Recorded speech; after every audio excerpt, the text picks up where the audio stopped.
মিঠিচোরা ধারাবাহিকে দেখেছিলাম আমরা রায়কে কিডন্যাপ করে নিয়ে গেছে একটা পুরো বাড়ির ভেতরে, যেখানে কোনো দরজা জানলা খোলা নেই, সেগুলো সব সিল করা, আটকে রেখেছে। ওকে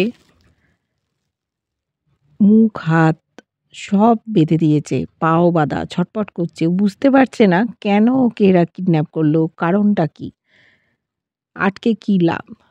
এদিকে নীলু কোয়েল অস্থির হয়ে যাচ্ছে, কখন দিদিভাইকে দিয়ে ওরা সইটা করাবে, তবে গিয়ে ওদের কাজটা সিদ্ধ হবে, তারপর রায়কে মেরে ফেলে দেবে।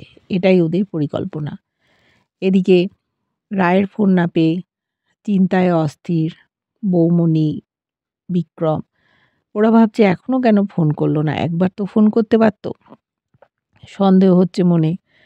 স্রোত ফোন করেছে বৌমণিকে, চিন্তা করছে ওর দিদিভাই একবারও ফোন করেছে কিনা, কিন্তু বৌমণি বলে দিল না, ফোন করেনি, ওর ফোনটা সুইচ অফ, হয়তো ফোনের মধ্যে কোনো গোলমাল হয়েছে বা চার্জ আউট হয়ে গেছে, কিছু একটা হবে, নিশ্চয়ই ও পৌঁছে ফোন করবে।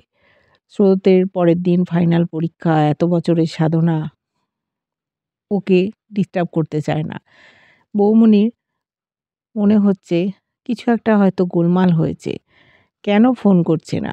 বিক্রমকে বলছে যে তুমি একটু খোঁজ খবর করো। বলছে তাহলে তো আমাকে থানা পুলিশ করতে হয়। তখন বলল, দেখো ওই যে মেয়েটা ওকে নিয়ে গেল, বৌমণি বলছে চান্দ্রেই বলে যে মেয়েটা এসেছিল, সেই রায়কে বলছিল তোমার কি মনে আছে যে প্রিন্সিপাল ম্যাডামকে ফোন করতে হবে না, উনি ব্যস্ত আছেন। কেন এই কথাটা বলল, আমার মনে একটা খটকা লাগছে। তখন বিক্রম বলছে, দেখো তোমার মনে এরকম কেন সন্দেহ হচ্ছে, মেয়েটা মনে হলো ভদ্র পরিবারের মেয়ে, এরকম ভাবার তো কোনো কারণ নেই। বলছে কি জানি, আমার যেন কেমন কেমন লাগছে, নিশ্চয়ই রায়ের ফোনটা খারাপ হয়ে গেছে বা কিছু একটা হয়েছে, দেখো ও ঠিক ফোন করবে। বৌমণি বলল, দেখো তুমি বরং প্রিন্সিপাল ম্যাডামকে একবার ফোন করো। বলছে যখন তখন কি ফোন করা যায়, আর কি বলবো আমি। বলল যে তোমার কাছে কি নাম্বার আছে, না থাকলে তুমি দেখো সার্চ করে, ঠিক পেয়ে যাবে, জুপিটার স্কুল লেখো। বলল একটু নয় অপেক্ষা করি, সকাল অবধি দেখি, তারপরে নয় ফোন করব। ওরা খুবই চিন্তায় পড়ে গেছে। এদিকে রায়কে দিয়ে সই করাবে বলে চান্দ্রেই এসছে, এসে রায়কে বলছে, দেখো তোমাকে কিছু কাগজপত্রে সই করতে হবে। বলছে আমাকে সই করতে হবে, কি কাগজে সই করাবে, আমার তো সেরকম কিছু নেই যে আমাকে সই করিয়ে টাকা নিয়ে নেবে, ব্যাংকে তো অল্পই কিছু টাকা আছে। ওরা বলল, ব্যাংকের তোমার টাকা পয়সা আমরা নিতে আসিনি, দেখো কিছু কাগজপত্র আছে, সেগুলোই তুমি সই করবে, তারপরেই তুমি চলে যাবে তোমার কাজের জায়গায়।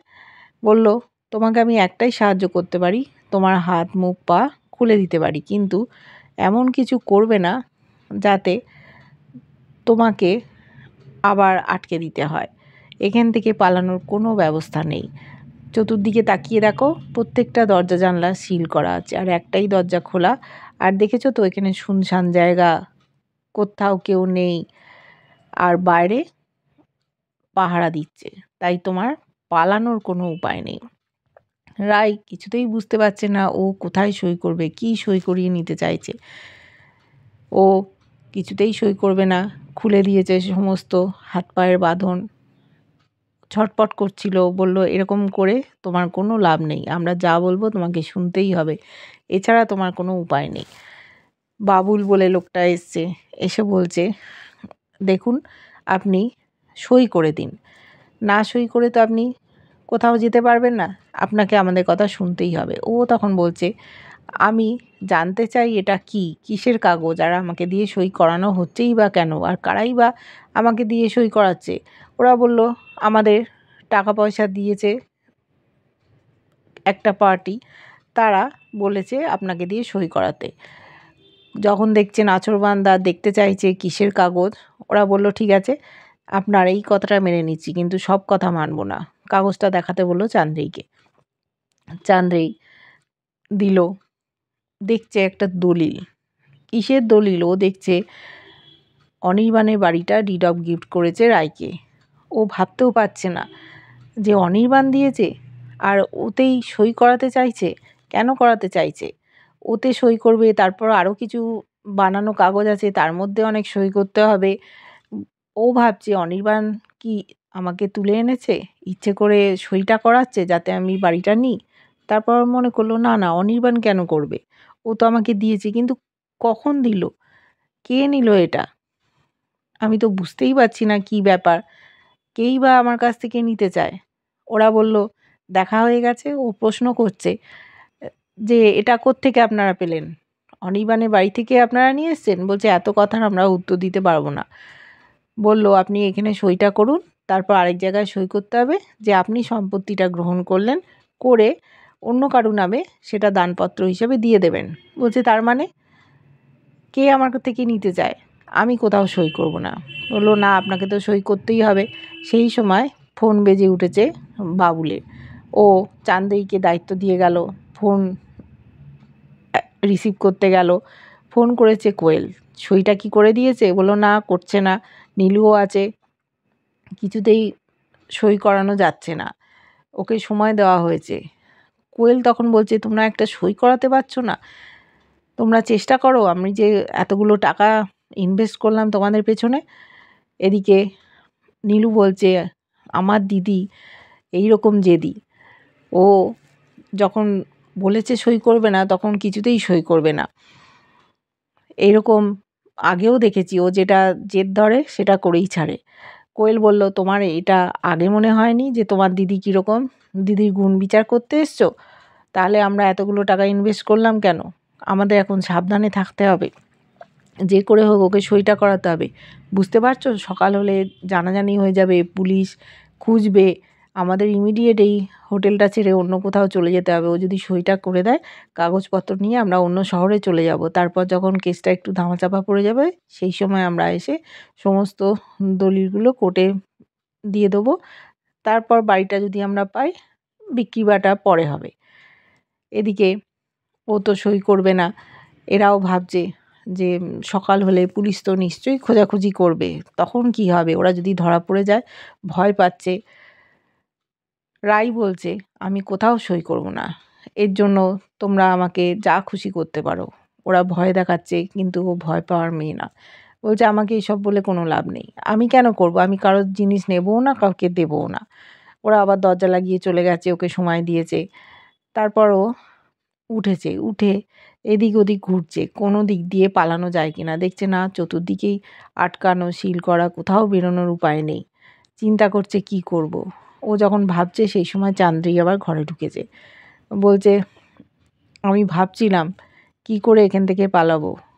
বলল এখান থেকে পালানোর কোনো পথ নেই, আমরা যা বলবো সেটাই করতে হবে। ও তখন বলছে আমি কিছুতেই সই করব না, আর আমি যদি একবার এখান থেকে পালাতে পারি তাহলে সবার নামে থানায় কমপ্লেন করব।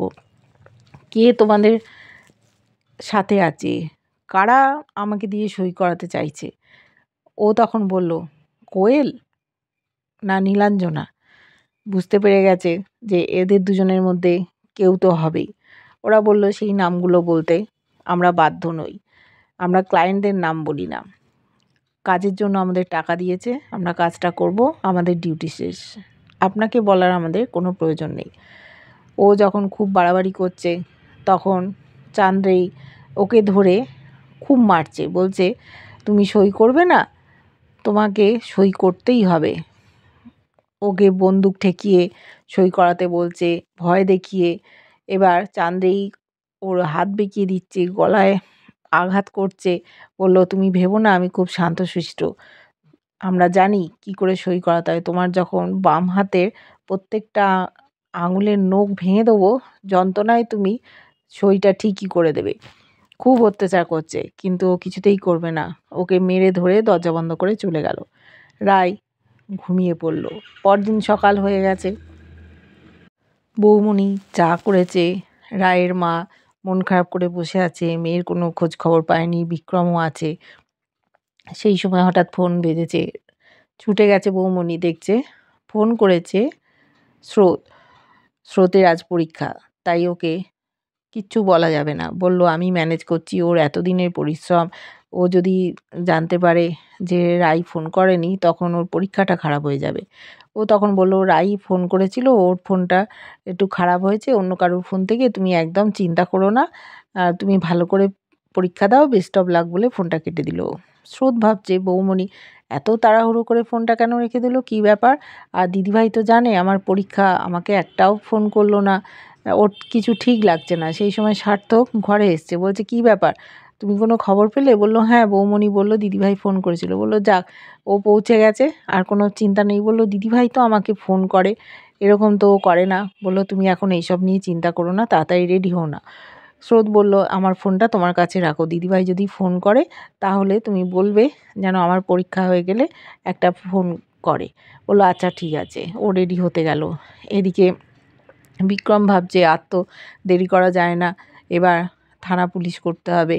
ওদিকে রাই, সকাল হয়েছে, ঘুম ভেঙে গেছে, এবার বাথরুমে যাবে, তাই জন্য জোরে জোরে দরজায় ধাক্কা দিচ্ছে। দরজা খুলে সেই ড্রাইভারটা এসছে, বলছে, কী ব্যাপার, এত জোরে ধাক্কা দিচ্ছেন ভোরবেলা? বলল যে, চান্দ্রিকে ডেকে দাও। বলল, কেন, চান্দ্রি কী করবে?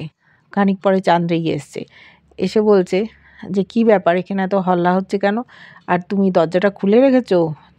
ও তো পালিয়েও যেতে পারে। বলছে, এমন জোরে দরজা ধাক্কাচ্ছিল, উপায় ছিল না, তাই খুলে দিয়েছি। ওই লোকটা চলে গেল। চাঁদনি বলল, কী ব্যাপার? বলল, আমি বাথরুমে যাব। বলল, ঠিক আছে, আমি তোমাকে যেখানে নিয়ে যাব সেখানেই যাবে, পালানোর কোনো চেষ্টাও করবে না, মনে থাকবে? ও চুপচাপ আছে। রাই তো চেষ্টা করছে পালিয়ে যাওয়ার।